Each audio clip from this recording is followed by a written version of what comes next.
خبر شامل کرتے ہیں۔ کوٹ ادو سے state life insurance zone Dera Ghazi Khan کی ٹیم نے پالیسی ہولڈر کی وفات پر مرحومہ کے یتیم بچوں کو 2,60,000 ڈیتھ کلیم کا چیک ادا کیا۔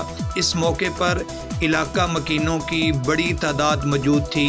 مہمان خصوصی پیپلز پارٹی کے رہنما میر محمد آصف خان دستی نے چیک یتیم بچوں کے حوالے کیا۔ مزید تفصیلات جانتے ہیں اپنے چیف رپورٹر باقر حسین سے۔ جی باقر حسین، بتائیے گا تفصیلات سے۔ جی بالکل، کوٹ ادو کے نوائی علاقے چک نمبر 153 MLA کے رہائشی محمد عمر نے اپنی بیوی مہناز کے نام پر اسٹیٹ لائف میں بیمہ پالیسی کرا رکھی تھی۔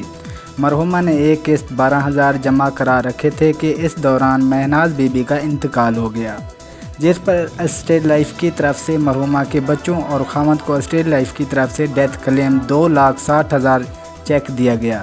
اسٹیٹ لائف کی شاہ نواز، میڈم بشرا اور اصغر علی نے چیک یتیم بچوں اور مرحومہ کے خاوند کے حوالے کیا۔